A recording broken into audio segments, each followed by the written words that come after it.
In this video, I want to give you guys a heads up on an upcoming first-person shooter action title, I guess is the best way to describe it, and that's Bright Memory Infinite. I actually played a little bit of Bright Memory on PC, the initial version of the game, and I want to give you guys a little heads up on that. Tales of Arise has gotten a brand new trailer, so we'll talk about that at an upcoming JRPG I'm very excited for, and Judgment has reached a sales milestone that is very, very uplifting ahead of Lost Judgment's release in September, so more on that at the end of this video. But first of all, Bright Memory Infinite has gotten a brand new gameplay trailer. This is the latest look we've gotten on the game, and this is a game that I think is going to be right up the alley of a lot of people. Definitely a first-person action-oriented title that a lot of people will see resemblances to a Souls title. In terms of the style that it presents itself in, visually, the game is absolutely stunning. To give you guys an overview of the game since the Steam page is up, it notes Bright Memory Infinite is an all-new lightning-fast fusion of the first-person shooter and action genres. Created by FYQD Studio, combine a wide variety of skills and abilities to unleash dazzling combo attacks. Bright Memory Infinite is set in a sprawling, futuristic metropolis in year 2036. A strange phenomenon for which scientists can find no explanation has occurred in the skies around the world. The Supernatural Science Research Organization, SRO for short, has sent agents out to various regions to investigate this phenomenon. It soon discovered that these strange occurrences are connected to an archaic mystery and, as of yet, unknown history of two worlds about to come to light. So, I mean, not the craziest mystery plot outline for a game I think we've ever seen, but Bright Memory actually released on PC back in, I believe, early 2020, maybe a little bit prior to that, but it was an entry point title for what is going to be the full game in Bright Memory Infinite, and Infinite is looking to be a top-of-the-line, high-end title that looks to be a next-gen game.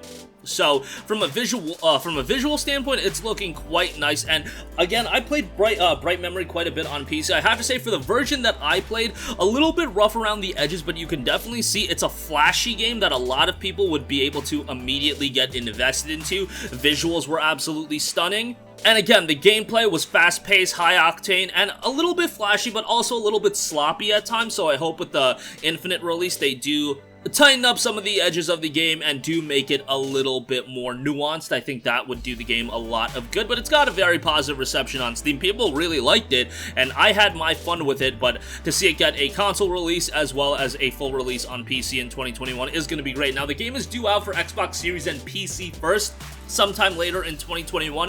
A PlayStation 5 version is scheduled to be released, but at this point, all we know is that it's going to come after the release of the Xbox Series and PC version. So you are going to have to wait a little bit longer to play that version of the game. But this is one of those games that's definitely getting lost in the shuffle a little bit, but I think it's a game that a lot of people, if they knew about it, would get pretty into it. So yeah, be on the lookout for that one, again, scheduled for a release sometime in 2021. Alright, moving on from that, Tales of Arise has gotten a brand new trailer, the Alphen character introduction, who is noted to be a swift sword fighter with an array of arts to combat any type of foe in close quarters combat. Tales of Arise is out in September on all major platforms outside of the Nintendo Switch. It's on PC, PS4, PS5, Xbox One, Xbox Series S and X. Now, we've been getting introduced to the characters a little bit more, bit by bit, since the trailer at the Summer Games Fest, and we've been seeing more gameplay of the game, and man, this is looking to be a super stylish JRPG, and definitely, when I've been talking about that this is a game for Tales of to really experience its next evolution,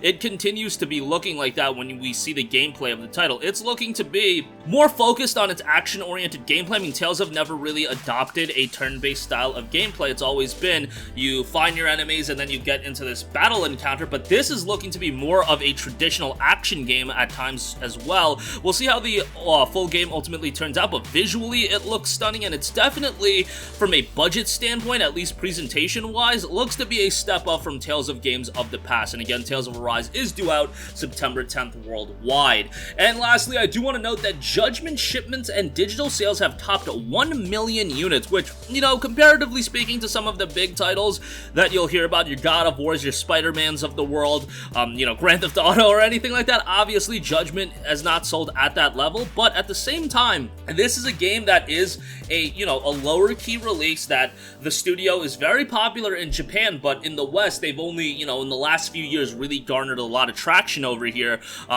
but Judgment was one of those great games that I was always recommending to people. If you don't want to play the Yakuza games and you want to play a game that was built ground up for the PlayStation 4, has English voice acting and all that good stuff, Judgment is a great title to check out. Released as a PlayStation 4 exclusive, then it came out on PlayStation 5, Xbox Series, Xbox One, and a Stadia version was available as well if you're into that. Lost Judgment is dropping September 24th, I believe, September 23rd or 24th, and it'll be on PlayStation 5, Xbox Series, PlayStation 4, and Xbox One, so it's hitting the entire gambit outside of a PC release, which I find interesting, since the studio has been releasing more and more of their games on PC. I mean, Yakuza Like a Dragon saw a day one release on PC, so that's a little bit strange to me. I imagine that eventually it's going to see a PC release, hopefully sooner rather than later, but we'll see how that turns out. But good on them for cracking 1 million units, and hopefully this means good thing for the localization of the franchise going forward. And it seems like Yakuza and Judgment as franchises are here to stay in the West for the long term. But that's going to wrap up this one.